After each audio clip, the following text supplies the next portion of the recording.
Good. We've got a quorum. Okay. All right.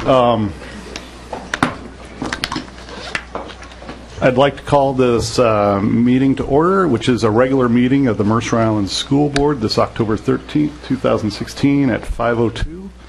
And also welcome the City Council and City Manager as we are having a joint meeting and linkage study session with the City of Mercer Island. And upon completion of this study session, the school board will continue with its regular agenda and establish its agenda later tonight. This agenda for the joint meeting was determined by Mayor Bassett and myself in collaboration with City Manager Pam Bissonette and our Superintendent, Dr. Gary Plano. And it's exclusively focused on two items tonight, specifically school district and city funding. This is an opportunity for the district and the city to provide information to the public regarding each entity's funding situation and constraints that impacts each agency's ability to fund its respective missions.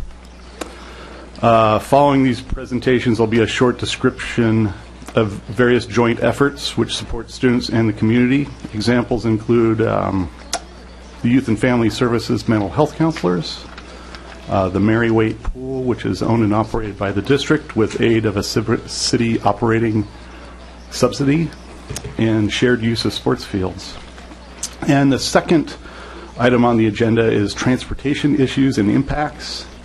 The district will provide information regarding the high school and middle school drop-off areas, school bus transportation data, pedestrian data around the North Mercer complex, and coordination with the city regarding the 3 completed school projects. The city will provide information regarding traffic impacts in the major interchanges and arterials resulting from the new school boundaries and changes to ingress and egress of cars and buses on the district properties, as well as information regarding the new stop arm cameras that are mounted on some of the school district buses. So before I hand this off to Gary to queue up, I guess, the school financial information, I'll pass this on to Bruce. Thank you. So from the City Council's perspective, this is October 13th, 2016, and this is a special meeting of the special joint meeting of the Mercer Island City Council with the Mercer Island School District or School Board. And Carmen, could you call the roll, please? Councilmember Dan Grouse. Here. Councilmember Jeff Sanderson. Councilmember Wendy Weicker. Councilmember David Wiesentiner. Councilmember Benson Wong. Here. Deputy Mayor Debbie Bertlin. Here. Mayor Bruce Bassett. Here. Thank you very much. These meetings are more informal than our normal meetings, as will be obvious, because Ralph and I are sitting kitty corner from each other. I'm guessing the camera person will have their work cut out for them, bouncing back and forth between us. And obviously, we also have a bite of dinner while we're doing this, so it's a little more formal and informal in that respect as well. And that's all I've got for preliminaries. So we'll go over to. I think, Gary, you're going to kick off item 1. Is that right? Yes. And I would, it's always nice to see members of the City Council, Mr. Mayor, Interim City Manager Pam Bissonette. It's a pleasure to be here with you. This is probably number 10 or 12 of our joint sessions together. It's been a number of years that we do this twice a year, and it's been a very effective way to talk as an entire community about what we're doing for our student members of our community, and obviously what the entire island residents and taxpayers are interested in knowing about what we're doing together. So I would just introduce or tee up to introduce CFO Dean Mack. Actually, he's COO, Chief Operations Officer.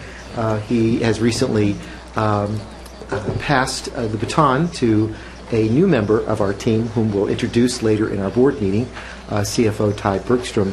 But Dean is going to take us through an overview of school finance, those challenges that our school district faces, along with many other school districts across the state. And then after he is finished, Pam, will he be followed by a member of the city team? Yes, he will, by Jeff Corder. Yes, our finance director. All right, so I'll turn this over to you. Dean? Okay. Thank you, Gary.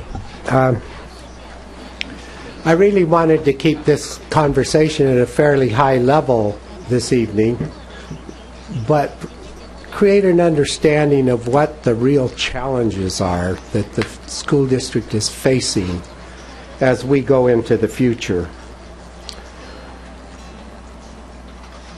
Almost everybody here is in a political position and understands the funding crisis that education has been experiencing in this state for over 30 years. And gradually, 30 years ago, the state was funding much closer to 100% of basic education. And over the intervening 30 years, more of that responsibility has been passed along to school districts. This evening, I will be presenting a comparison of what Mercer Island receives in revenues per student, and we will talk about that a bit. But before we get into that, I want to talk a little bit looking forward. The McCleary case, which has been before the state Supreme Court,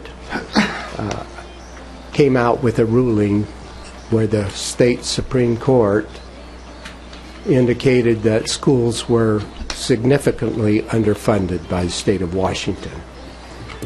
Also, a recognition of the fact that education is the one primary responsibility in the state constitution for the state of Washington, and that we have failed fairly significantly in that effort over the years. Along with that, of course, are a lot of discussions about solutions. The court indicated that we're over-reliant on local levies, and that something needs to happen in that area. But when you start combining those two subjects, the underfunding of education and the over-reliance on levies, it has different impacts on various districts throughout the state. We happen to be at the end of that formula that puts us in great jeopardy. And the reason it puts us in great jeopardy is we do have a grandfathered levy lid. A few years ago, during the financial crisis, that grandfathered levy lid, which was about 5.5% higher than the average district across the state, during the financial crisis, they kicked that up by an additional 4%, recognizing that they had no ability at the state level to deal with the financial crisis or to provide appropriate salaries for staff around the state. So they gave everybody additional levy authority to accomplish that at the local level.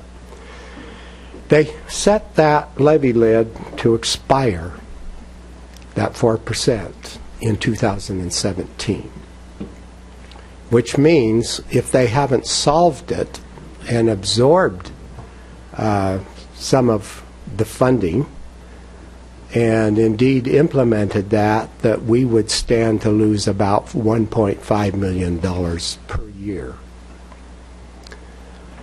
1.5 may not sound like a lot of money, but when you start combining that with the fact that we just opened a 4th elementary school, the annual operating costs on that elementary school, excluding teachers and paraprofessionals that support kids, but just looking at the operating costs of custodians, electrical, insurance, all those ongoing fixed costs, that's another $1.5 million impact that we didn't have in prior years.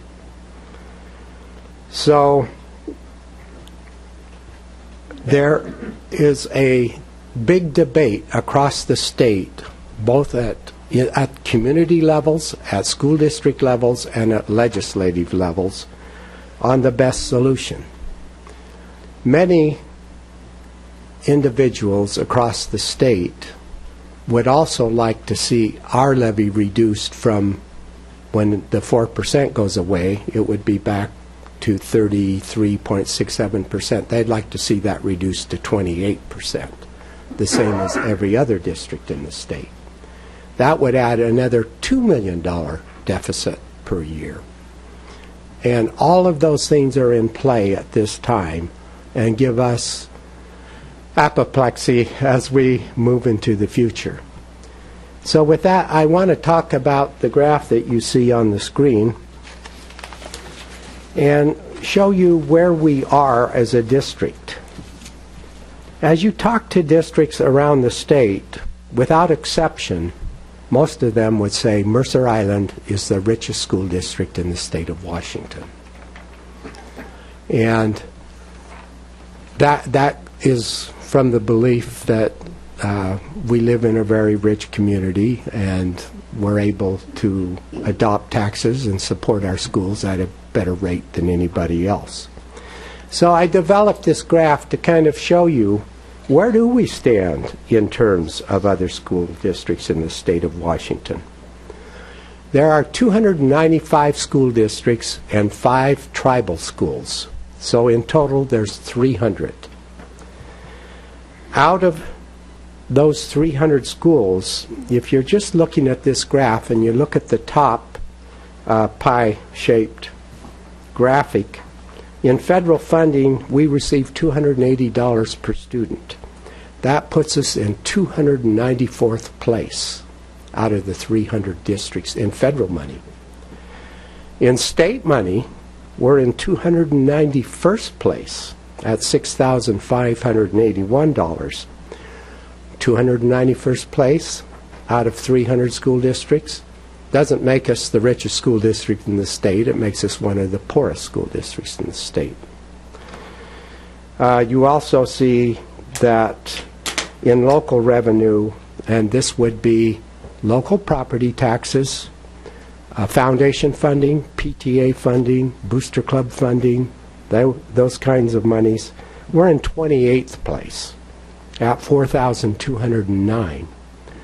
But if you add all those revenue sources together and say, where are we in total revenue compared to all other districts in the state, we're in 163rd place. So we don't even reach the middle. Why are we so low in federal and state? Well, obviously there's many reasons. Number one, we receive less money when it comes to struggling students. Other districts have many more challenges than we have in that area. But the challenge we have, we live in a community of exceedingly high expectations. And they don't expect to have an average education. They don't expect us to provide the basic education minimum or standard maximum. They expect us to prepare their students to be ready for college and life in this world at the 99th percentile, and preferably the 100th percentile.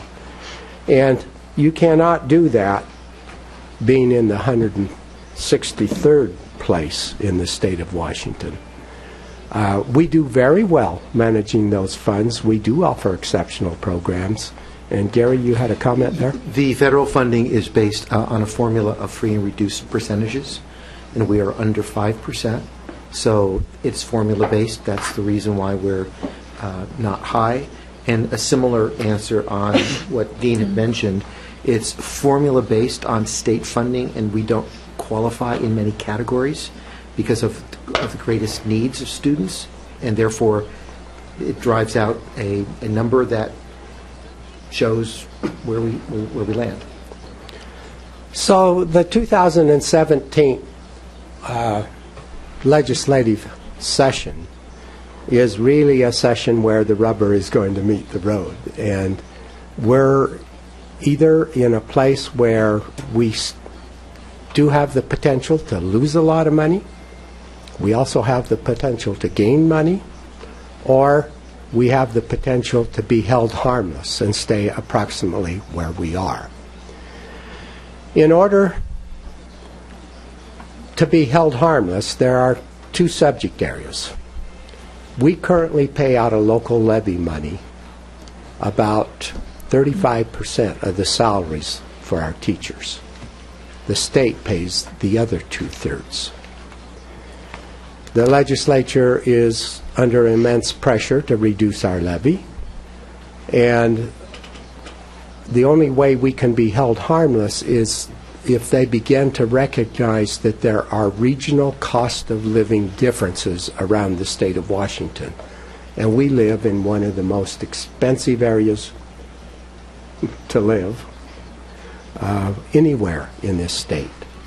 And indeed, it's so expensive that many of our teachers can't even afford to live here or in adjacent districts that are close to here. They have to live Renton, Federal Way, or wherever they can afford to live and raise a family and commute to work here. If the state were to assume more of the responsibility for that 35%, for every dollar that they assume the responsibility for, they could reduce our levy by an offsetting dollar, and we would be held harmless in that fashion. But if they utilize any other formula, we do stand to lose substantial funding in coming years. So I just give you that overall overview so you have kind of an understanding of the future that we're dealing with and the issues that the legislature is dealing with, and that indeed you can have those kinds of discussions with our legislators. Totally understand it, but we do need a broader perspective with legislators throughout the state. With that, I will go to the third, and just briefly mention, Ralph already brought these up, but we do work at a very high level of cooperation between the school district and the state, and I can't commend your staff enough how cooperative they are and how they've worked with us to make both of our dollars go as far as we can possibly stretch them. And I do have 3 things that are listed up here. Mary White Pool is a big thing within this community. The older population takes great advantage of Mary White Pool and depend on it a lot for their physical activities. The district and the city share our sports fields and sport activities that are played on those.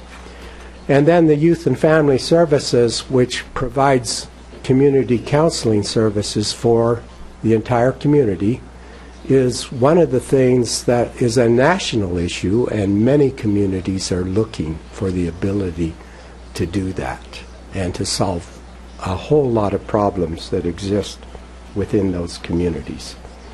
I did leave one thing off this list, and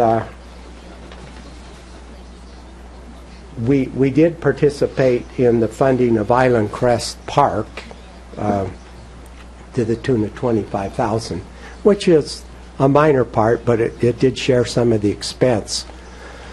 I do want to tell you that we are looking at a $3.8 million upgrade for Mary White Pool here in the next 2 to 3 years. We will also replace the turf field on the stadium. That'll be probably somewhere between $1.2 and $1.5 million. And we also plan to turf the JV field or the north field at the high school, depending on which one is most beneficial. And that will be an additional $1.5 million. So that is a huge commitment to sharing our facilities throughout the districts. Any questions I could answer at this point? That's the 3 projects are the ones that are paid for by the bond issue that just passed? Oh, you mean the buildings, Yeah. the high school edition, the middle The school? 3 you just mentioned, the 2 fields. Oh, those are the And capital levy. They are not the bond issue. I misspoke. Yeah. But the one that was just passed recently that... Yeah. It's You a have- six-year capital levy. Yes, you have the money for those Yes. by that levy. Yes. We included that in the ask to the citizens of the island. I know there have been discussions between... Just, sorry. can you bring up the mic?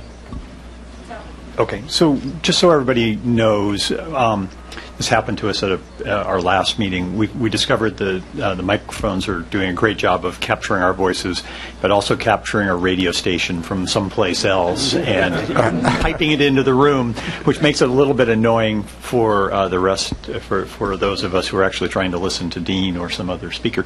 So what I had Karen do was turn down the mics, and she'll turn them down and up as we use and I'm just talking about the wireless mics here, not the microphones that are wired in. But that means that, so Dan was asking questions of Dean, and his questions weren't being captured for the folks watching us at home. So to the extent our mics aren't up, if you could just repeat questions, that would be great, and then we'll save having to turn it up and down. But otherwise, give us a minute to kind of flag Karen and get the microphones going, and then she'll take them back down again. We'll make sure and pause. Yeah. So with that, Dan, I turned it back to you, but I just wanted you to I already to asked be one captured. question, so someone else has a question first.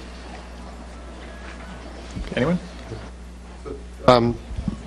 Tina, and I appreciate what your comment about making, having those facilities available to the public. That's clearly something that's very important. So I just want to understand where I know there have been discussions between Bruce Fletcher and our staff and district staff on the new JV field once it's turfed and probably still in the stadium, as to making sure those are optimized in terms of public use. Right. Can you fill us in on where those discussions stand, or? Well, we're in constant discussions with the Parks Department, and we do make our sports teams the first priority for the use of those fields, and then we try to make those available when the district isn't using them for both community and Parks Department uses.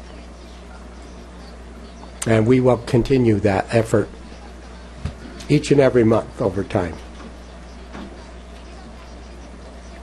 And field scheduling is something we're going to talk more about at a study session coming up in the early part of next year. So it's an important This is topic. preliminary. Yeah, Yes. It's an important topic, and one that we'll spend some more time on in the future.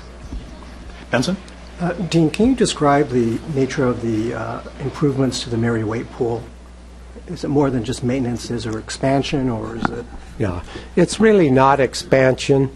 The facility is old. The plumbing system and piping systems and water heating systems are ancient. The pipes are rusted in a lot of places, and if we don't find a way to replace all those pipes feeding the pool, eventually they will fail and we would have to close the pool. So we do want to put in a whole new plumbing system, put in a new boiler system, HVAC, renovate the electrical systems. You can imagine in that humid environment that as old as they are, they're fairly decrepit. We need to completely replace the siding on the outside of that building. It is rotten. We have filled it and painted it, and it's in its final stage. Can't go any further. We need to replace the roof, and then that whole bank of windows across the front of that building needs to be replaced. We need to upgrade the bathrooms. So it's a very major upgrade to that facility, but we won't, with those kind of dollars, be able to expand the pool.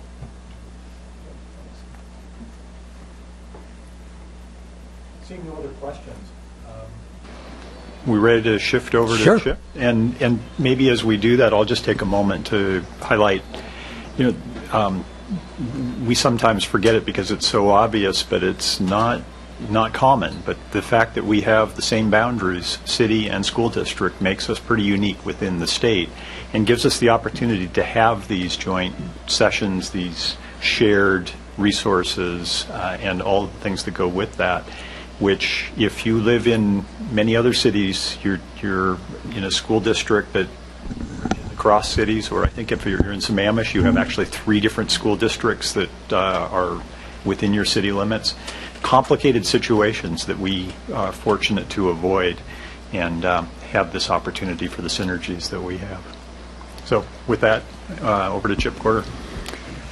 Good evening, everybody. What I thought I would do, since we have I have trapped in this room a number of residents that don't get to hear about city finances, that we do a little bit of Budget 101 with you and try to provide some additional perspective on some areas.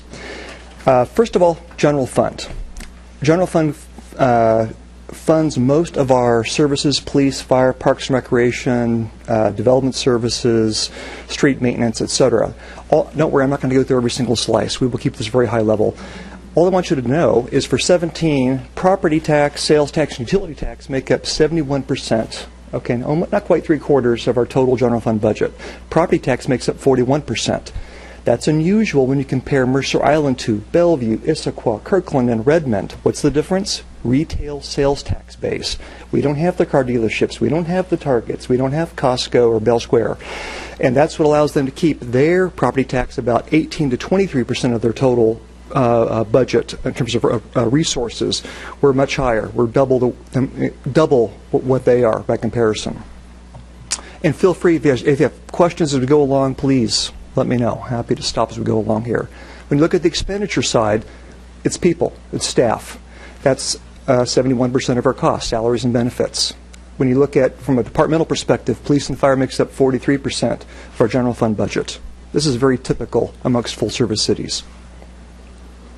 Switching over to a YFS fund. So it's its own little funding source here. Thrift shop sales, which will be about $1.4 million this year, which continues to amaze me. That's over half of the YFS fund budget. General fund, we provide some $400,000 a year in annual support to YFS. So that makes up, 77, about 3/4 of the YFS fund budget in terms of funding. Yeah, please.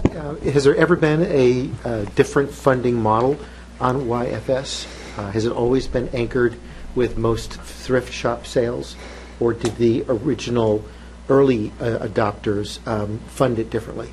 I would say this predates me, and so I've been here 11 years. There was a time when thrift shop sales were literally less than half of what they are currently, and the general fund would provide about $465,000 of support. Thrift shop sales has always been the biggest slice, as long as I can remember, but it's gotten much bigger.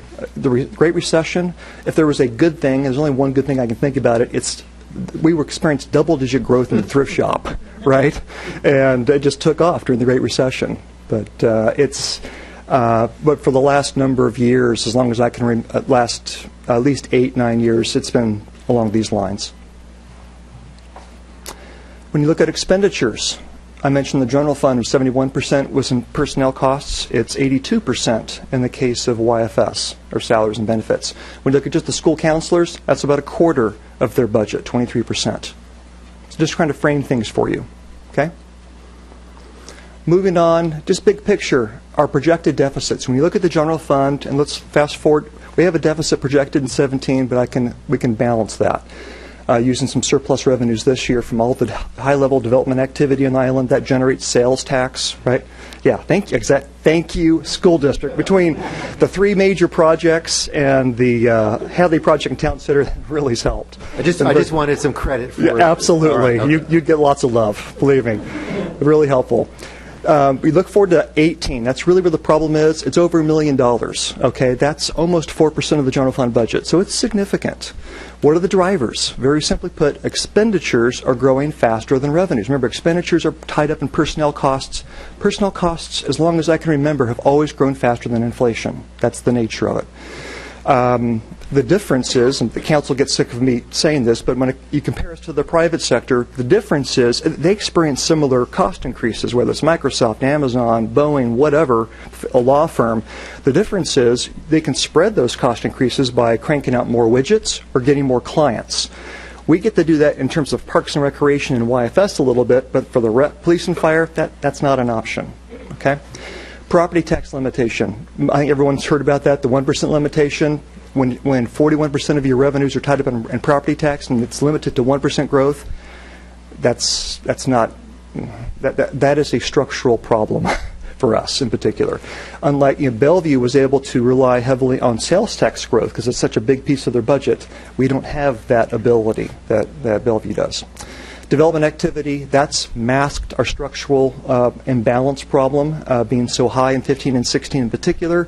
And as that comes down in 17 and 18, in terms of the spike coming down, that exposes the structural deficit. YFS fund, that's about a $400,000 projected deficit. That's about 14% of the YFS fund budget. The drivers there, during the Great Recession, we had to make hard choices too. And so the general fund support that was at $465,000 a year, I had to reduce, I kind of stepped it down, ultimately to $200,000 a year. And then I bumped it back up in 15 and 16 to $400,000 a year. Well, that had an impact. Thrift shop sales, they were doing great during the Great Recession, and they leveled off in 13 and 14. You guys had some hard choices to make during the Great Recession. I would have probably made the same choices you did. And so your support for school counselors, for the mental health school counselors in YFS dropped. And then the council, when we're doing the budget process for 15 and 16 back in 14, decided let's add the 4th elementary school counselor to the budget. And so those are the big drivers on the two funds. Questions on that? Hopefully, none of that should be a surprise, hopefully. Budget balancing options. So what I have here are just two bookend options just to kind of frame this thing for you. Let's look at the expenditure cut option. And so I have it framed in three ways. The actual dollar amounts for 18 through 2023, and I also do it in percentage terms in each year. So let's look at that. You'll see in 18, you'd have to cut 4.2% of the general fund budget. And then there a 2.9% in addition thereafter, 2.3, et cetera, et cetera. If you express that in terms of FTEs, number of employees, that's 13 employees in 18. If you add them all up for that 6-year period, that's 53 employees. That's more than a quarter of our workforce, just to kind of put it in perspective. Let's look at if you have a new revenue source, the other bookend, and this assumption is a levy lid lift where people vote to increase their property taxes paid to the city. I have two options there. One I call the smoothed annual levy lid lift, where it starts at about $301.18 and grows, that's a year, and grows by 5% every year thereafter. The other one is just a fixed average annual amount of $342 a year. This is on a $1 million home. Just so you know, a $1 million home is it's just a hair above the median assessed valuation on the island. It's actually $182,000. Questions on that? Just kind of frames it in terms of what we're looking at here. Moving on to, there we go. What are the revenue tools that we have to work with? I've got two primary ones as when it comes to taxes. Utility tax, meaning we can set the utility tax rate on our own utilities on your utility bill for water, sewer, stormwater. It's currently 5.3%. We could increase that. As you increase the rate, every 1% equals $165,000 a year. The downside, it really is a regressive tax. Okay? Property tax lid lift, our rate is the second lowest in King County. It's $1, almost 17 cents per 1,000 assessed valuation. That's because our assessed value is so high. My point is simply this. It's twofold. One, if you have $1 million home, you're going to pay less tax on Mercer Island on property tax than you are in Issaquah, Redmond, Kirkland. The only place that's cheaper is Bellevue, and they're under $1. But that's because of their sales tax is so high in terms of revenues. They're able to keep their property tax a lot lower. Our cap, our statutory cap, this is where we have flexibility and room that you guys don't have. We can go all the way up to $3.40. We got a ton of room, and that's why when there's talk about how to solve our problems, in particular YFS, where there's intersection, there's a mutual interest. I have no issues with recommending to the council just add that in a levy lid lift conversation, because you guys just don't have the capacity to take that on. No issue with that. We have that flexibility in terms of our rate. Questions on that? You guys are so quiet. Okay, recommended path forward. So we had a micro planning session with the council a few Fridays ago, and what was recommended is that we pursue two separate, basically parallel public engagement processes, and roughly February through April of next year. Details to be worked out. One is to look at our operating funding needs, these general fund and YFS fund deficits I just talked to you about. There's also some capital project funding challenges and a whole list of projects that we just don't have adequate funding for, which I suspect there would be a great deal of community support. And so the thinking is, let's engage the public and let's talk about these and explore together the options, you know, from talking about, just don't assume a levy the lift, talk about that option, but also talk about expenditure cuts. And like I just showed you, and kind of talk through that. On the capital side, kind of explore, you know, what are the kind of projects that we're talking about? I have some examples, you know, where there's some shared interest between the school district and the city. We have safe routes to school, obviously, and ball field improvements, right? And so, you know, those are the kinds of things that you would see show up on a list, and you have like a stakeholder group that would work through and kind of nail down that list, kind of frame it financially for you. If you did $9 million in capital projects, okay, the impact for a 9-year capital levy would be $100 per year on $1 million home. Just to frame it for you. Not bad for $9 million. Next, I just want to share you, because you're residents of the island, stuff that you never ever see. And this next slide is my attempt. If you ever try to look at a budget document or annual financial statements, they drive me crazy, okay? And I'm in that business. It's hard. They're geared towards, it's from an organization's perspective, not from a customer's perspective, not from a resident's perspective. This is my attempt to boil down all the taxes you guys pay that come to the city. Not the county, not to the state, not anyone else, just to the city. It's looking at your sales tax, your property tax, and your utility tax. And if you're the little taxes that you pay to King County and come back to us, like the EMS levy, and to compare it to 3 other utility bills that you guys know and have on the island on a monthly basis. And so I take Puget Sound Energy. The average bill on Mercer Island for a 3,200 square foot home is about $210 a month. A little higher in the winter, a little lower in the summer. On average, $210 a month. Okay, and it assumes a family of 4. Comcast, and it's all over the place, but generally speaking, about $200 is what the deal is currently for X1 Premier Triple Play. Okay, $200 a month. Verizon, and this keeps changing every year, but it's just under $200. You have 3 lines in your family, and there's a data plan, and if you want their best prices, you have to be on a device payment plan, right? So that's what the deal is there. Taxes, city taxes, $170 a month. When you look at just city utilities, your average, and it's actually a bi-monthly bill, so convert it to a monthly amount, it's $152 per month. That includes the King County sewage treatment cost. And then what I've done in our budget document is I then say, okay, what do you get for those city taxes? What do you get for those utility bills? Then now I've given you hopefully some information that you kind of go, okay, does that seem fair relative to these other things that you know what you get for your Verizon bill, your PSE bill, Comcast bill? So just trying to equip you with, this is really a value slide, trying to give you a sense of, does this seem like good value for the taxes you pay? I don't like paying taxes. I understand. But this is hopefully something that's a little bit new, a little bit different, and doesn't compel you to look at a budget document or financials.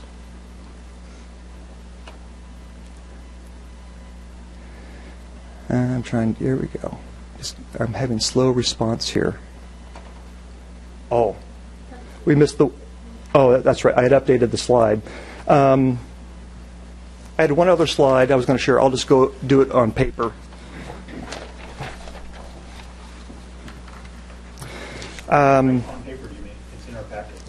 It's not actually. Okay. When we had talked to Bruce, I had added the property tax by jurisdiction breakdown. I won't bother to go over that here. I've already kind of talked about it. I just was going to mention in terms of the whole cooperation. I was just going to add to the list that Dean had put together, and some additional items. Included the school resource officer that we have in police. I think we've talked about the shared fields, South Mercer playfields. You guys own South Mercer playfields. Residents kind of forget that, and the city kind of maintains those things, right? Scheduling, using City Hall here for meetings, city use of classrooms in the gym for rec programs, for your infrastructure. City use of the school bus barn for cleaning fire apparatus in exchange for I didn't know about this one, in exchange for 2 EMTs at home football games. I like that. Fuel system maintenance by the city at 2 different locations. bus pedal violation enforcement, that's a new one. And I just wanted to say thank you for helping out for replacing our AV equipment here. I really, really appreciate that. It was desperate need for replacement. And just as I mentioned before, just capital projects like safe routes to schools and ball fields, and remember the 25K that you contributed before. Questions, folks? Let's see. Just a comment, really appreciate that presentation as well as Dean's. I think we're all very well represented in the finance world with both of your presentations, and I think it was very insightful for me to see the city's constraints and appreciate that, and I hope it was vice versa for the city as well as people watching. And really appreciate the synergies that have been mentioned, and also just really appreciate the city's support for the mental health counselors. I think it's truly a best practice that, you know, it's kind of rare on Mercer Island where we can kind of showcase best examples because we are an affluent society. But this is really a best practice with school district in a city or a county working together to watch out and help for youth. You know, their students, I don't know, 12% of the time, but their youth in our community maybe 80% of the time. And so for the city to chip in, that's wonderful for best practices for you know, preventing alcohol abuse and drugs and suicide prevention and just family dynamic challenges. So thank you for that, and appreciate the fact that you're considering maybe a longer term solution for supporting those counselors, but totally also appreciate kind of the cost benefit analysis that you guys have to do when you consider going towards a new revenue stream. So that's it. I just wanted to echo Ralph's remarks, and I won't repeat everything, but except for the mental health counselors, I'll repeat because it really is critical, and we do appreciate your support because, as you noted, we don't have the capacity, and you have a little bit more flexibility, but these positions are essential.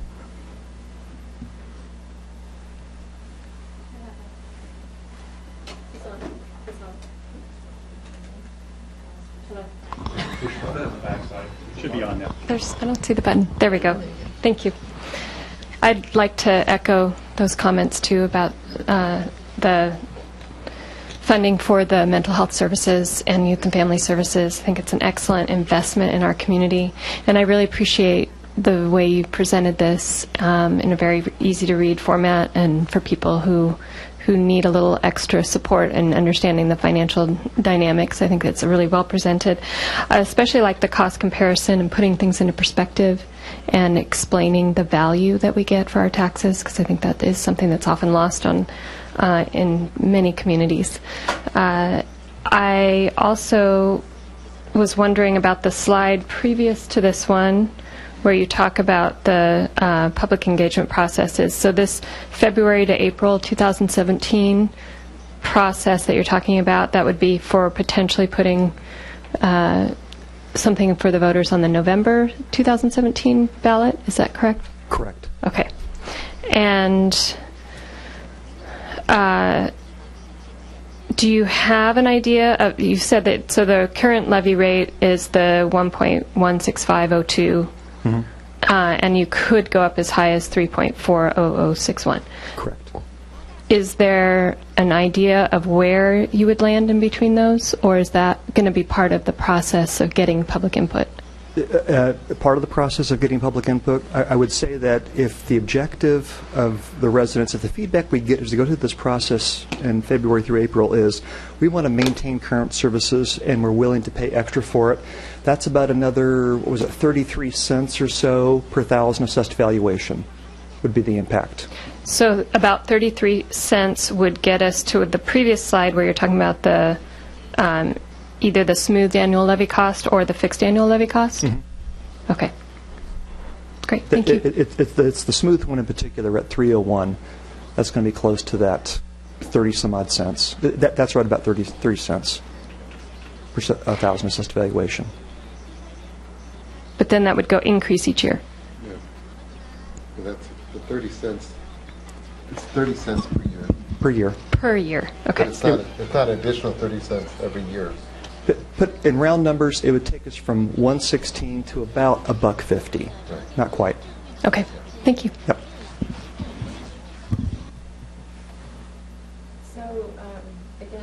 Thanks to both you and Dean for this. To me, one of the questions that comes to mind is putting the two presentations together. And in essence, I think we would all agree that if education is not the highest, it's certainly one of the highest shared values that this community holds. When we look at what's happening, the decisions being made in 2017, if the school district were to find itself in a situation where it did not break even, did not come out ahead, unfortunately sees a reduction in funding, what are the options that the community has to bridge that gap? And I assume at some point there would then be a conversation with the city to talk about the role that we could or might play in bridging that gap. So I would want to echo what Dean said a few minutes ago, that the additional 4% ends at the end of the fiscal 2017 year, meaning that we would collect taxes in April and in October of that year. What is unknown to us is how far down we would move in terms of reductions. Is it just the 4%, as if that isn't large enough? But would there be other issues, like the state taking some responsibility of funding teacher salaries, but also reducing our levy further, which then adds some number to the 1.5 million?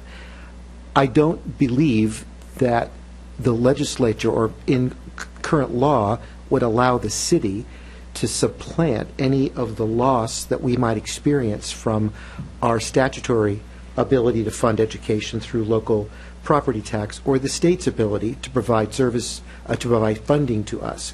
So we're very limited in our scope of what we can work with you to fund, like fields and maintenance, mental health counselors, because they're not part of basic education per se. And we'd have to find other like examples, but frankly, I think we would be hard-pressed to reach the number that we might be needing to, following the legislature's inability or failure to fund schools. So there's so many unknowns there. It's a hard question to answer, other than to say we would begin to look at where there is some overlap of legal authority and potentially engage with you on some of that work first, before we would then go to laying off staff. But that is what likely would occur, because we would not have the capacity, the revenue capacity in 18 in April. And so we hire teachers over a 17-18 school year. So you see the dilemma here. If we're not able to get the revenue in the next calendar year, we need to take those steps prior to the beginning of the academic year. That's great. I mean, I appreciate the explanation. In some ways, it's good. I guess in some ways it's bad that the city can't look for or have broader authority in terms of adopting some of those expenses. I think what I can only say on behalf of myself is that as we start to go down these paths, and if we're in a situation where we have to look for those opportunities, I would certainly be supportive, and hope that my fellow city council members would equally be supportive to look at how we would partner to ensure that we at least maintain, if not even improve, the education opportunities on this island. Just ask a quick follow-up question to that. If you were to turn that 4%, assuming it doesn't grow, if you were to turn that into dollars, can you share that with me? Roughly $1.5 million. Okay, thank you. Can I ask, as far as the political process, I mean, you folks probably have a position that you would prefer. I mean, you're working with our state representatives and state senator, or, I mean, what is that process, and how can, the public be brought in? Because obviously there's a great deal of interest, and folks are, I'm sure, eager to be mobilized. Yeah. So let me say it in this short, brief way. The legislature has saved the hardest work for last. And that hardest work is the COLA, or the cost of living difference, based on where you live. So we get apportionment, that's where the word comes from. We're apportioned teacher salary based on where they fall on a salary schedule, regardless if they live in OMAC or they live in Mercer Island. So the hardest work that is left is changing the law to allow school districts to provide the cost of living / regional difference locally. That's where we fund teacher salaries out of the local authority that we have out of local property tax. And so that is very complex work, because it has to do with reducing taxes in one hand and raising taxes in another. And so we've had a gubernatorial race a couple of years ago over this very issue. And this is work that this legislature has placed before it when they convene in just a few months. Jerry, I'm just curious, things like athletics, the arts, are those considered part of basic education? The arts is considered part of basic education. Athletics, as in extracurricular activities, is not, which is the reason why the districts or districts around the state can assess an ASB fee. So we are allowed to charge a fee.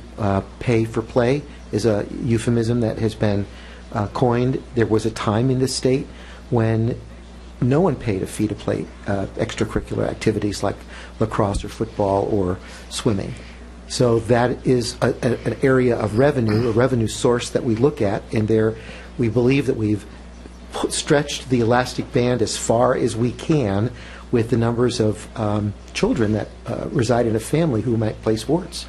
And so we don't believe that we can look there for more revenue, that really it ought to be, education ought to be a shared responsibility among every taxpayer or resident who lives on the island, which is the fairest way and the best way, versus a user fee where it's only those using the system. So we've done that, and we can't go much further. So I think we'll move now. Thank you. I think this is a great conversation, and I saw lots of gears clicking in folks' heads as they were learning about how the situations others face and that we all as a community face. So I think, and thank you to Dean and to Chip for their presentations. We're going to move now to the transportation issues and impacts is the title of the topic, and I think this comes out of a lot of work that's been done over the last few months as you've built new schools, and we've been wrestling with questions of safe routes for kids, talking about school paddles. So there's a lot that's been going on, and we thought appropriate now that the school's in session and all these things are actually in use to get an update on how it's all going. So that's the tee up to this. And Ralph, did you want to add it, or Dean, Gary, you want to add anything? I think what we'll do is we'll invite Dave Bynum. He's the Director of Transportation, to come to the podium. Dave will be joined in a little bit by Brandy Fox, who can answer questions about the work we did around development. And then, Pam, will there be any city staff that might join the conversation regarding any issues or improvements or changes in the interchanges or arterials? So will anyone be assisting? We have staff here in the audience. Anne, were you planning to just answer questions or make a presentation? I was planning to just answer questions. There you have it. All right, so we'll turn this over to Dave Bynum, who will take us through some slides and information about buses and cars and children crossing streets. Okay, thank you, Gary. And good evening, everybody. So this is a report based on a very collaborative effort between the school district, transportation department, and the city. And I really just want to express my appreciation to everyone who helped us in the last several weeks to do a lot of traffic studies, and we spent time at all the different load zones and in good weather and bad, and observing and talking, and we've met several times, and I just appreciate all the hard work from everybody that helped me put this together. You're looking at one of our brand new buses that we just put in the fleet this year. That bus cost $145,000, and it's a beautiful piece of equipment, and we are very grateful for it. So that's part of where some of this money that we've talked about tonight is being spent. As we look at this first slide, tonight in our report we want to talk about three things, basically. We want to talk about the change in transportation, mainly as a result of adding the fourth elementary school, Northwood. We want to talk about the issues and impact on traffic as students flow in and out of these schools, especially Northwood, the high school, and the middle school, based on the new construction project down there. Thirdly, we want to talk about just an update on the safe walk routes to school, which we've worked with the city on to bring about, and we feel they're working really well. And then at the end of this, we'll just give a real quick update on our stop arm cameras. And David, I think, is going to have, Commander Jokin will probably have some information on that that's more up to date than what I have. But I do have a report, a 30-day report from the company that we're working with. I could give that out to you after this is over. So in the overview, we'll look at these items on the slide as we go forward. So let's take a look at the next slide. And the first thing I want to just bring to your attention is enrollment at the elementary school levels. The blue represents the 2015-16 enrollments in Lake Ridge, Island Park, and West Mercer. And, of course, Northwood, which came online this year, 2016 represents, in the orange is 2016, that represents the reduced enrollments at these elementary schools. The fact that we are able to put 448 kids at Northwood certainly has helped with the enrollment at the other elementary schools. This has had a huge impact on the busing, the bus routes, the traffic in and around those areas. We're getting reports from all the principals at the elementary schools that things are just so much better this year. Excuse me, go ahead, Gary. Just wanted to clarify that the Northwood stack should probably be orange. Yes, it should. Yeah, okay. Yeah. Just so Yes, everyone. it should. Okay, great. Yeah. Okay. Thank you. The principals are very happy with the fact that we don't have as many buses going all over the island because we're in boundaries this year for the first time ever that I know of. So we're able to transport kids mostly within the boundaries of their home school, whereas in years past we were all over the island, literally. So it's really good, and we're really enjoying to be able to do that. This graph represents Lake Ridge is about a 22% reduction in student population. Island Park is about a 29%, and West Mercer has about a 25% reduction. And so with Northwood having an enrollment of 448 kids right now, it creates a very good balance between all four elementary schools.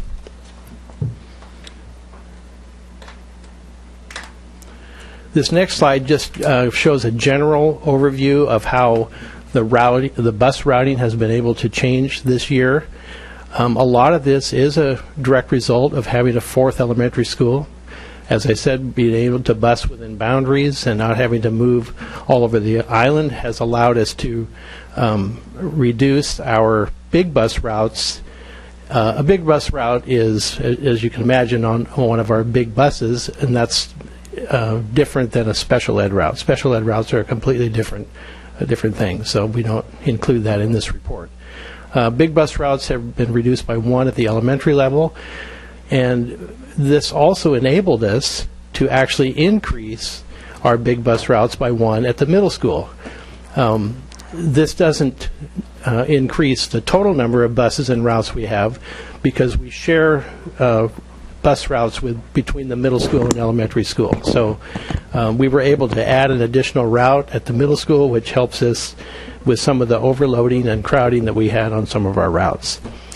At the high school, we have one daily high school route in the morning, and last year we had two in the afternoon, but this year, because of the later bell time at the elementary school, we're able to reduce that to just one high school route in the afternoon. The reason we run a yellow bus high school route is because Metro won't go everywhere on the island, and so we have to service the areas that they won't go. We We have hired buses from Metro, so we have 3 Metro high school routes, and these run every day except Wednesday morning. And as you know, we have a late start on Wednesdays at the high school, and so we use 7 of our buses to accomplish what Metro does with 3 of their buses, because of the window of time that we have to pick up and drop the students off. We have to use 7 buses to do that, and it's working pretty well. So I think that's gonna work. The most significant change is at the elementary level. So with our big bus routes, 2016-17 year, now we have 4 regular routes going into Lake Ridge, 5 going into Island Park, 5 at West Mercer, and 4 at Northwood. Whereas in years past, we had, on the right column, you can see we had 6, 7, and 10, respectively, at those schools. Plus, last year, we also ran a lot of shuttle buses between schools. And so, actually, going into those load zones last year, we actually had more buses than is even indicated there. So a lot of traffic last year going in and out of load zones, and less this year. Of note, boundaries have reduced the route times and mileage, resulting in lower transportation costs. Can I ask a question? Yes. Dave, you mentioned, well, you started off with the brand new bus. I was just curious whether or not the buses have seat belts. Obviously, there's been some recent stories showing problems with buses that don't have seat belts. So, can you answer that question? None of our big bus routes have seat belts. I'm not aware of any in the state of Washington that have seat belts on big buses. Most of our little buses, special ed buses, have seat belts. If you have a bus that's equipped with a seat belt, the student must use the seat belt. There's a lot of reasons why the state of Washington hasn't opted to put seat belts on big buses. There's been a lot of discussion over the years about this, pro and con. I'm in favor of it, but it would mean that we would have fewer students on a bus. We'd probably have longer route times. We might have to have aides on buses to make sure the kids stay buckled in. So it's a big political issue, and it's been talked about for years. I don't know what's going to happen with it, but I would add one thing to what Dave said are complications or complicating factors. One of them is that there is some research indicating certain kinds of accidents children would fare worse in if they were in a seatbelt. So it isn't every accident. It depends on how the accident occurs and the position of the bus. So that has also added to some of the conversation about whether seatbelts should be required or not. Right. Okay, thank you. Okay, on to the next slide then. We'll talk about bus route transition times and loads. Again, this the additional 4th elementary and being able to change our routes, and every single elementary route changed this year. That was one thing that I hadn't really factored in so much this year at the beginning of the year, and that is that in years past, we would come back, we would have maybe 1 or 2 new routes and maybe a couple of new drivers, but we also had this base of experienced veteran drivers who were on their same route that they'd done many, many years, and it really created a sense of stability. That changed this year with every elementary route being new. So I noticed that one of our drivers, Roy, here is in the audience. He's been a bus driver for over 30 years, and he got a new route this year. And that was a challenge for him to have to get a new bus, a new route, and a new route number. But it changed everything, and so we really hadn't anticipated the challenges we would have with everybody changing across the board. But it worked. So this just shows that the elementary, the longest route last year, and in fact it was Roy's route last year, it was about 50 minutes long. And that's a long time for a little kid to be on a bus. This year, we've reduced that to our longest route is now 29 minutes, with an average of about 22 and a half minutes per route. Some of them are obviously shorter, but most of them are in that 22 to 25 minute range. And at the elementary level, we're carrying 1,143 students. Now, when I say carrying them, what I mean is that we have that many students that are routed on our buses. Obviously, they don't all ride every day, so we'd probably expect to see 80% of that on a given day. At the middle school, our longest route now is 23 minutes, averaging 18 minutes, and we have 924 students routed on the bus. High school, we use Metro, a combination of Metro and our yellow school buses. We have 3 routes on Metro that are averaging 40 minutes, and according to last year's number, they were in the morning, there was about 150 kids on average riding Metro buses in the morning. We now provide transportation for Metro, in place of Metro, on Wednesday mornings for the late start, and we use 7 buses, and we average about 20 minutes to accomplish that task. And we carry about 125 kids, so just a little bit less than what Metro carries. Yes. For you. So, just sort of adding this all together, you have fewer bus route or fewer buses running and reduction in average time. Did you have an overall reduction in costs? I think we will. I'm still working on that because part of how we determine that is through the student count that we do through OSPI, and that's taking place right now. I'm right in the middle of that count, and so our drivers have counted all the children. We look at all the mileages that we have, the fuel costs, all these costs, and then I create a report and submit it to OSPI. So I'm expecting it to be a cost savings over previous years, but I don't know yet. But that doesn't reduce any funding source, does it? It's not correlated to how much funding. So if we get a net decrease in cost, or you get a net decrease in cost, you get to keep that. No, the funding is based on efficiency, and so we've always had, or not as long as I can remember, we've had a 100% efficiency rating on our buses. You know, basically, there's a formula. I don't even know how it works, but it calculates this. But you're running buses near capacity, and you're transporting this many kids, this many miles, and that sort of thing. So that's the formula that they come up with, and so it's based on an efficiency rating.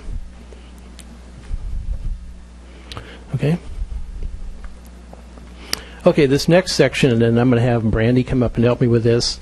We're going to actually talk about some of the traffic flow and the impact at these different areas. Ralph?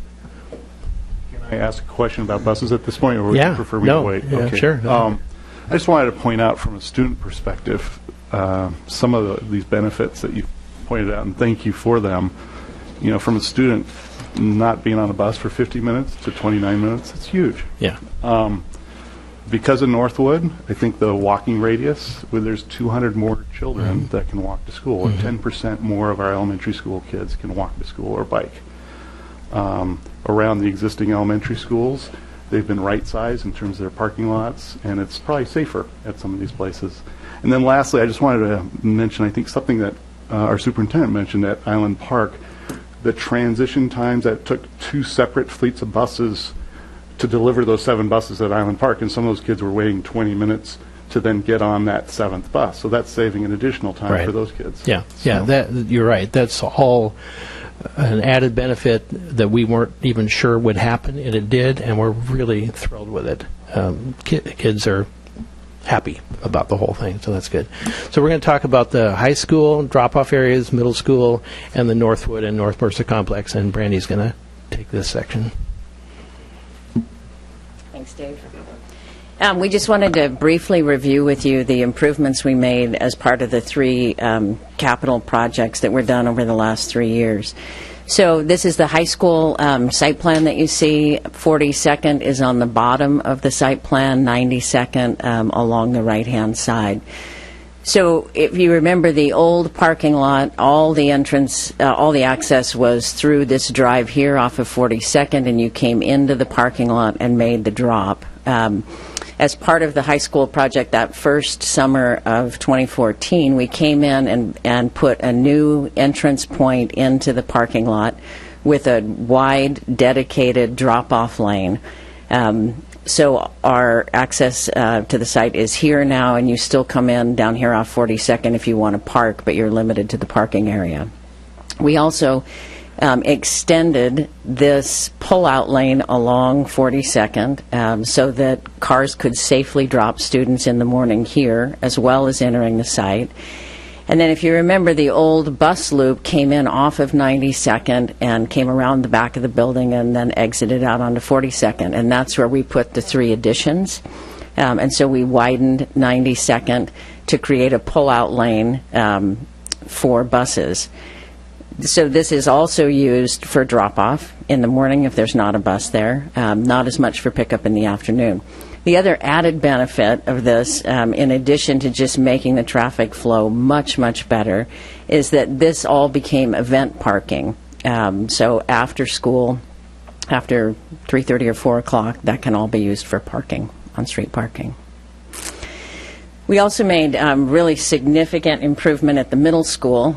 So if you remember, at the middle school, we had one entrance point into that parking lot, and then you had to kind of take a sharp right and come around an odd drop-off lane, and then each one of those parking bays dead end into a gate that you had to back out of. And so all the traffic was coming through this point right here. As part of last summer's work at the middle school, our first summer at the middle school, we widened 84th and created a long queuing lane to bring cars into the site, because part of what was happening is in the afternoon and in the morning we had cars backing up into the traffic lane on 84th. So there's now, again, a very wide, dedicated, long loop drive here that seems to be functioning really well, and then a separate access point for the parking lot with an exit that joins the tail end of that exit drive, and really has functioned extremely well. I know that I see David in line there a lot. So it's very first-hand experience about that.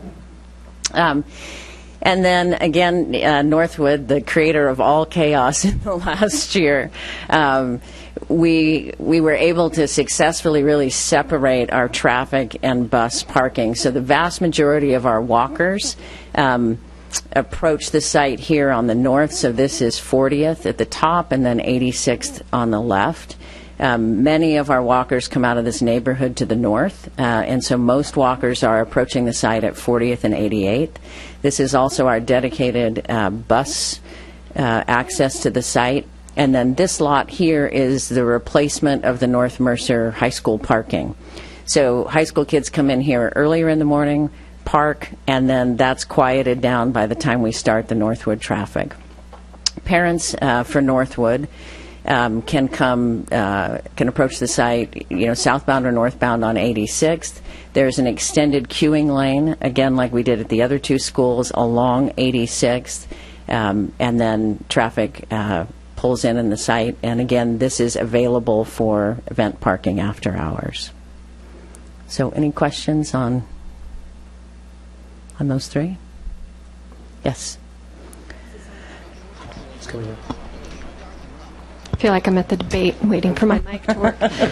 So on 40th, north of that Northwood campus, it seemed like there was some widening that was done there. Is that used for any sort of, I thought it was going to be a drop-off area, but maybe not. Yes. In this area? Mm-hmm. We actually, we did widen 40th a little bit, but that was to allow the future expansion of this intersection. And the city did some kind of simple rerouting and restriping of traffic there that allowed that dedicated left turn lane to come in this summer without any significant construction at the intersection. But I think long-term the talk has been about creating a dedicated right turn lane here, which currently doesn't exist. It used to exist. It doesn't exist now. And so the widening of 40th north of the school will enable that. And now that we're several weeks in, have we seen the improvements, or do we have any data to show that the intersection traffic has been improved due to those I'd probably changes? leave that to Ann to answer.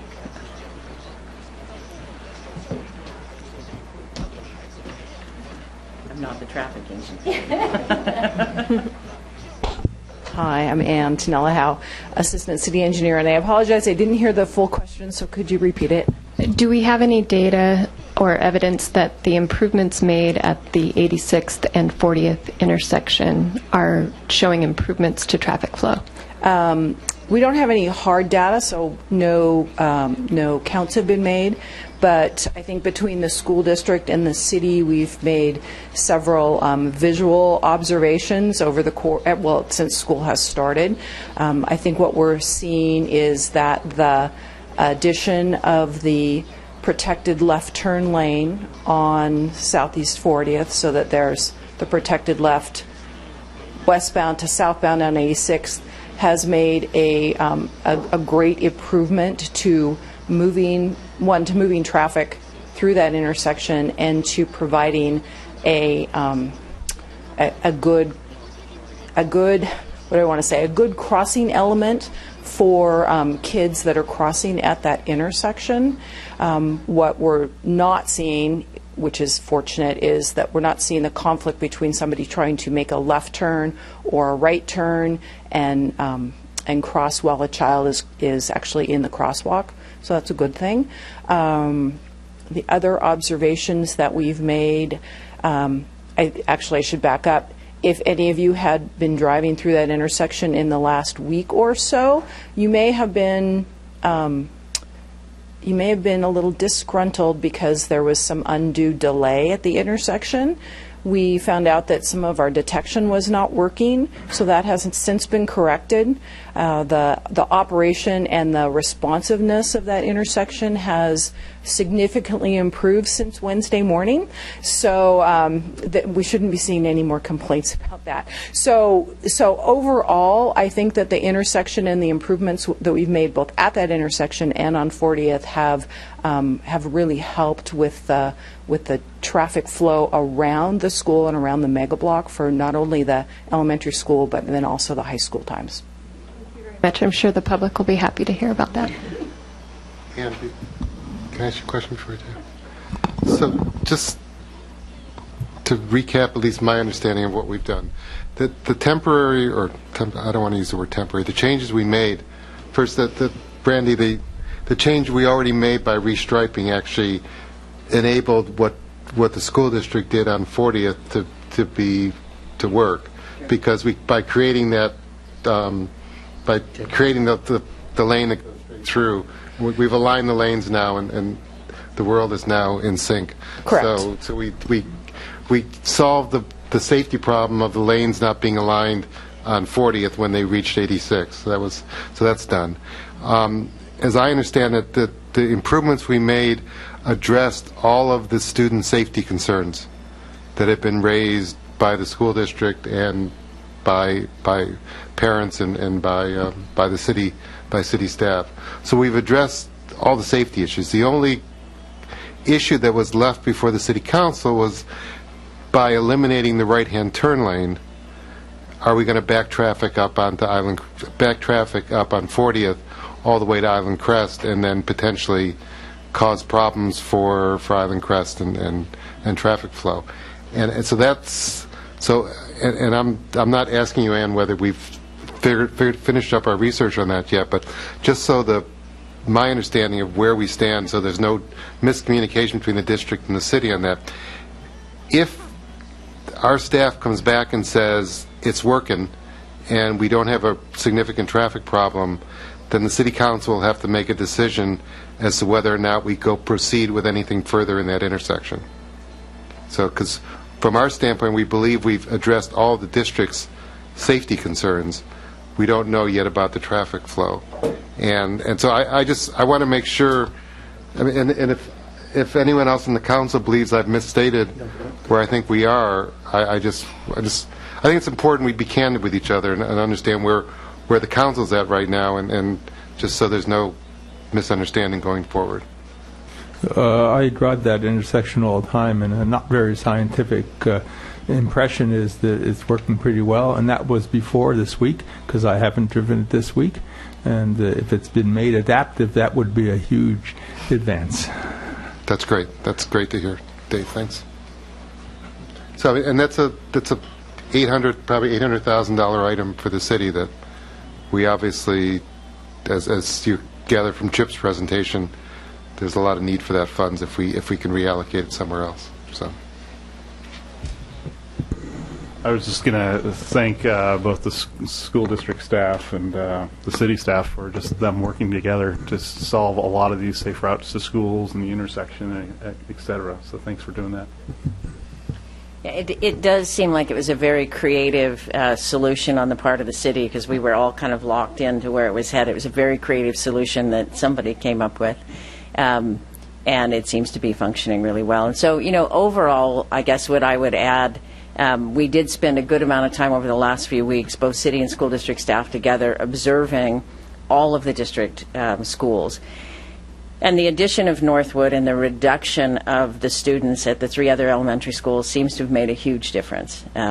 We didn't see traffic backing up onto the arterials or the side streets. There's, more than adequate parking at the sites. Really feels like we right-sized those again. And we had a little chaos at the beginning with Northwood, but that's true anytime we make changes. And we made changes at the high school, and we had chaos for a couple weeks. So I think that we've kind of concluded that those are operational nuances that we need to continue to work on with crossing guards and how many cars you let out at one time and those kind of things. But overall, things seem to be flowing really well. And I would add, Dan, I don't have any interest in having the city spend additional money if the intersection is working in a safe way. So. Good.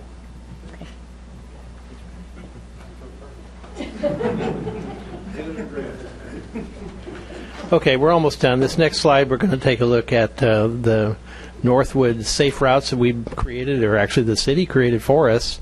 They came through and did just what we needed them to do and what they said they would do, and we are very pleased. If you didn't get a chance to go out on the first day or the first week of school and watch kids walk in from the neighborhoods, you really missed something, because it was really fun and exciting to see a truly neighborhood school with kids walking from all directions. They were happy, they were excited, they were smiling. We were happy and excited and smiling. So it was a fun thing to observe. At 40, we have 3, you'll see the map here, and so we have 3 intersections that we cross kids at, and we have crossing guards at each one of these. We were most concerned, I think, for some reason, about 42nd. That has proved to be the least challenging area. We have the fewest number of kids coming from there, and the traffic isn't bad at all. So we're really happy that that's worked out well, and it seems to be just fine. I haven't received a single complaint from a parent or anyone in the community about walking to school into Northwood. It's a little more challenging on 88th at 40th, but that's working well too. We have the most number of students walking in from there at about 92 on a given day, although probably today with the rain we didn't have that many.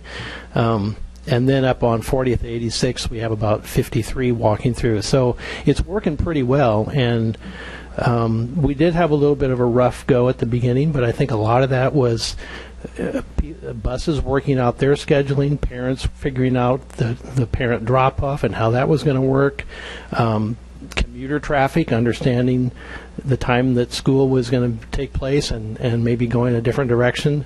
High school kids figuring out which way they were going to go. A lot of different things were working coming into play, but it seems to be sorting itself out pretty well. And so just the last few days of walking out and observing, and no issues at all. It seems to be working fine. So we have 203 students in the Northwood Walk Zone, and this jagged black line here represents the walk boundary. And so all the kids that live within that black area should walk to school. And we have 233 students that are assigned to bus routes, and that's in the rest of the Northwood zone. So that's a pretty good mix of walking versus busing. So we're real pleased with that. Okay. Well, that's pretty much the conclusion of this part of the report. So maybe I'll stop here and see if there's any other questions before we go on to the stop arm camera report. Question. When last spring, we had numerous parents come to us about 42nd. So do I take from that slide that that problem, from the district standpoint, is a non-problem? Well, I think there is. Let me Go ahead. respond, Dave. Yeah, go ahead. We have about 6 weeks of experience, and I don't think we want to say that everything is wonderful and copacetic. I think Dave was indicating that presently we have 12 students that are using that walk.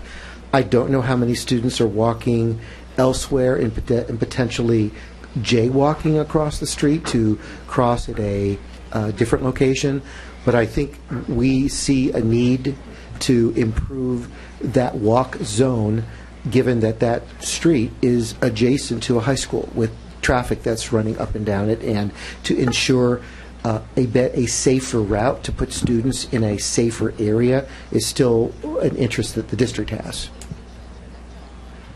That answer your question? I'm not ready to say at the end of 6 weeks that we are foregoing plans to make an improvement and having the district expend really the lion's share of funds in a walk improvement, regardless of where we sit 6 weeks into the school year. I just want to add that somebody put a crosswalk, a raised crosswalk at 42nd near the high school. Is that yes, that's school city. district or city? That's the city's improvement. It's a request for safe routes, because we knew that we would have students walking in that old crosswalk was somewhat problematic. It was not prominent enough. So this speed hump with the striping has added some additional signage for drivers to slow. And from personal experience, I can say it's a good thing. Good. So I'm going to interject because I want the city to take full credit for this one. Okay. Pat ourselves on the back. No, so very, very close to the start of school, like several weeks before school started, we recognized it would be a benefit, a positive, to move forward with a raised crosswalk at that location, and we worked really closely with school staff. So we were able to get that in place, striped, fully signed, everything was awesome before the first day of school, and so we were like really happy about that. I want to take I wasn't going to make any kind of presentation, but I do want to make, since we're talking about safe routes, I want to just make a quick, here are all of the pieces that we put into place for Northwood, hoping that they would all be open and operational before the first day of school. We talked a lot, I know, about the Madrona Crest neighborhood. That's a neighborhood on 86 north of 40th. We were able to get that block of sidewalk, curb gutter sidewalk, installed I think it was by August, so it was open and operational at least for the start of school. Clint Morris, who was our street engineer, had a paving project on Island Crest Way. He also added a paved pathway on Southeast 42nd between Island Crest Way and 85th Avenue Southeast. So it's on the south side of the road if you ever drive on that little stretch. It connects Island Crest Way to the pathway, the trail, I guess, that snakes from 85th to 86, which is a connection to the high school, to the campus, to the elementary school. And he was telling me just before this meeting that he was driving through there and he saw 3 high school students, actually more than that, but several high school students using that path. They came down the trail, they got to 85th, they got onto that paved pathway, they walked to Island Crest, they pushed the button to the pedestrian crossing, they waited for the light to change, and they crossed Island Crest Way.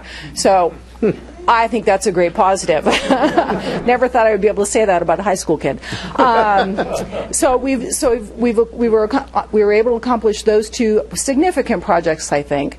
We have the raised crosswalk, and then a year ago we spent some time retrofitting and working a little bit with the existing pathway that's on 88th Avenue Southeast, south of 42nd.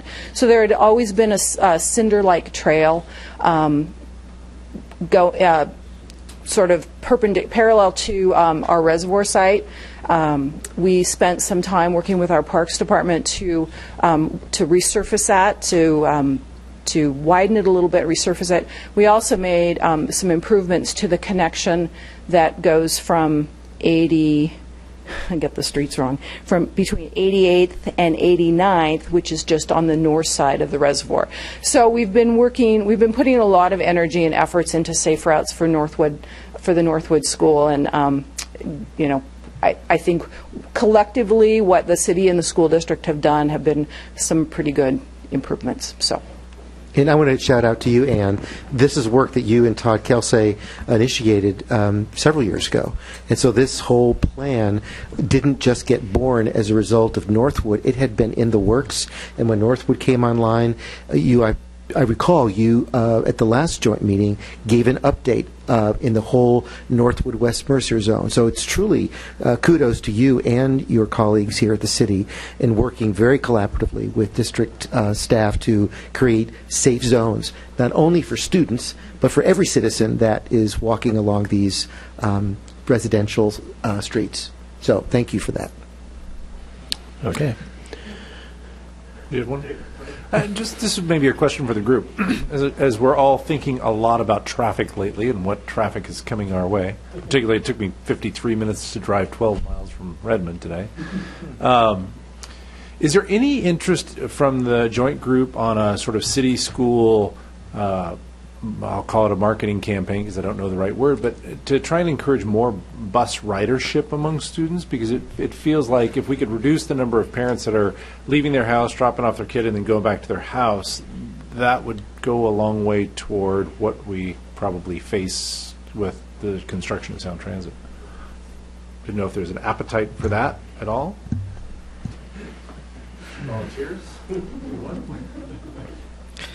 I just wonder, I'm just thinking about the Wednesday late start when the 7 school buses reduced the transit time from 40 minutes to 20 minutes, which has to be pretty close to the amount of time that parents are taking kids, except the walk time from home. And we've actually added more stops along the way, as I understand it, on the yellow buses. So it's something to think about, whether we can get there if we don't have enough capacity presently to be able to transport more students in buses.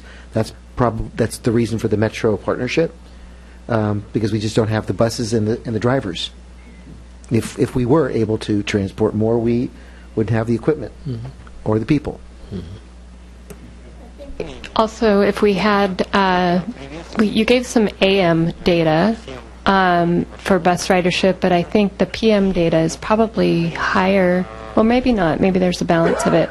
But I know a lot of students have trouble getting up in the morning and are maybe running late and can't get to the bus stop on time, and that's why they get driven in the morning, but they can take the bus home. And speaking from personal experience, that's the case in a lot of families. But maybe more get picked up in the afternoon for extracurriculars. I'm not sure if it ends up balancing out, but it might be interesting to, if the data points are much different, it might be interesting to see.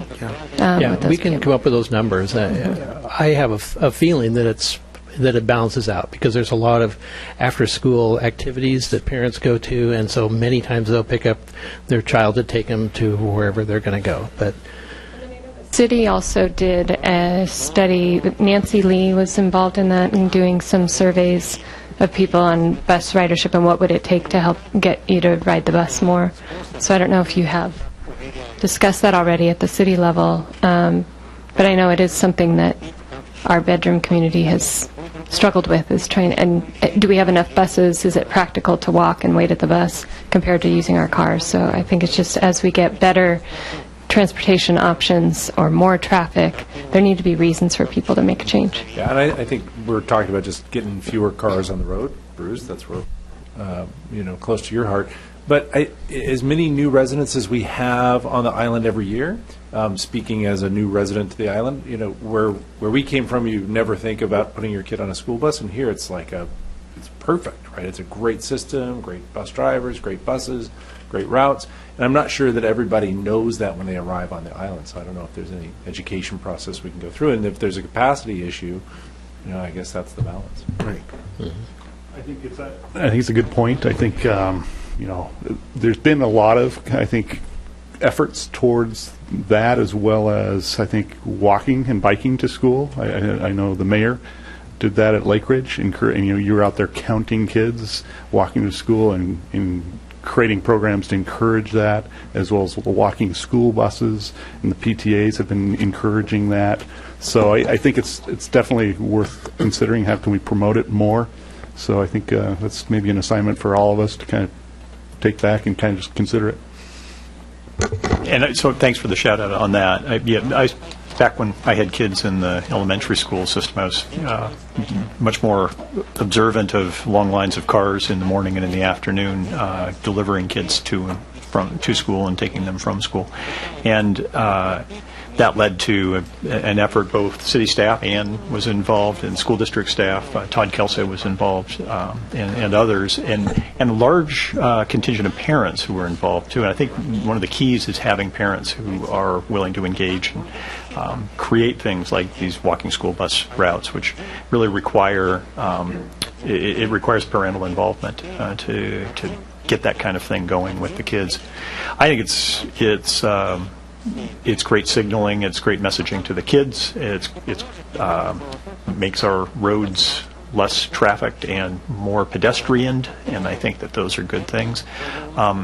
It is the case, is it not, that every kid has the option of getting to school on a bus, at least at the elementary level. So no, if they have to live. I'm sorry, if they live outside of the walk zone. Correct. Every kid has Correct. Has a bus available to them. So yes. From a capacity standpoint, we have the capacity to transport the kids who are in bus zones. Correct. We use Metro, which frankly lots of students at the high school you at the use high school Metro, really but the elementary and middle school level we use correct. We use yellow buses. Yeah. Yes. So I think if you'd like to talk more about what we did in the past, be happy to have that conversation. And I think there's certainly the room if there was an interest on the part of some on the council, some on the school board, and some in the community to kickstart another program on this. I'd be more than happy to at least share what we learned and went through before, because there's a lot of good information there. I think one thing worth mentioning, though, is the new boundaries on the elementary school make traffic much more local to the elementary school. So people aren't, before you perhaps go from the south end of the island off to West Mercer, that doesn't happen anymore. So we really, the new boundaries have been phenomenal in terms of reducing bus routes, bus times, and even in the cases where parents drive their kids to the elementary schools, that's dramatically reduced too, because you're closer to your community school. Really, if there's any cross-island traffic now, it's something that's happening at the middle school or the high school. And that's kind of a different dynamic to address that. That's not about parents. That's probably more about the kids and convincing them. But it's changed a little bit now with the new boundaries. Okay. On to paddles. Okay. I do have a 30-day report, which I can pass out to you, several pages of data, which is all very interesting. But and Commander Jokin may want to chime in here. But the program started August 31st, first day of school. They actually came out 2 days before that to install the cameras, so we were right at the deadline, but they got them installed on the buses. That's a picture of what the camera box looks like on a bus.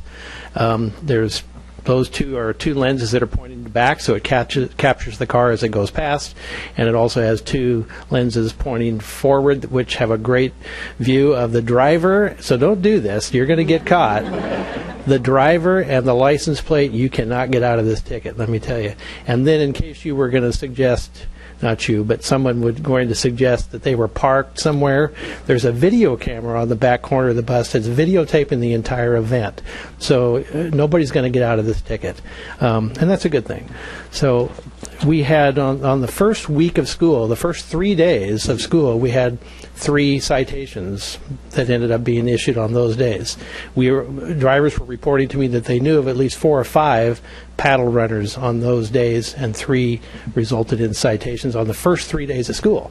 That was a big surprise to me. We've had a total, at least as of this report, which came out a week ago, we had 14 citations issued over 22 days of active days of school. So that's about 3 per week, I guess. There's several in the queue, and perhaps David knows about how many's in the queue right now that are being processed. And there's this whole very complicated way that these are all processed, but they do get processed, and so eventually they work.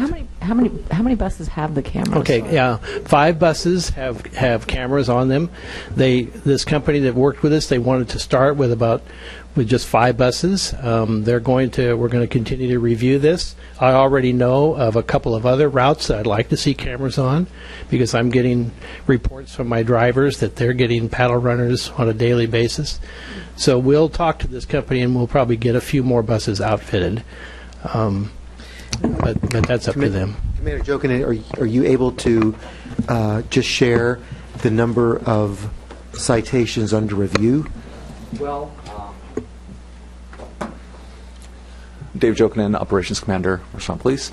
Currently, we've got 16 issued now, and the review process isn't really clear. So what happens is they're reviewed at ATS's headquarters. They look at all the different situations, and then they hand us violations that are pretty clearly violations, because they have bus drivers who walk around the buses and activate the cameras. So they discard all the things that are obviously not violations. So those are the items that are in the queue. So it's not clearly like, there's 3 violations in the queue. It could be like, 25 incidents where somebody walked around a bus and activated a camera. So, but by the time we get it, it's pretty clear that it's a violation. And a lot of the violations, most of the violations that we're seeing are oncoming traffic violations. So it's cars that are, coming in the opposite direction and not abiding by the paddle. And it's pretty obvious to the officers that are reviewing them that they are violations. So.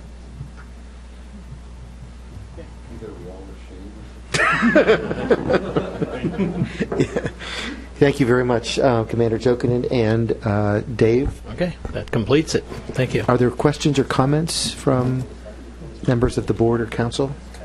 I just wonder if you've given 2 citations to the same person at the moment. Good question. I don't know. But it is surprising to us. We knew anecdotally, I think it was Dean that came to you as part of this discussion in April and said that we had potentially at least 1 a day. So that would be 180. And we're looking at the statistic here, and it's greater than we would have imagined. And the drivers are now more aware and sensitive to when the lights are flashing and the cars are still driving by, which puts our students at risk. So, if I'm not mistaken.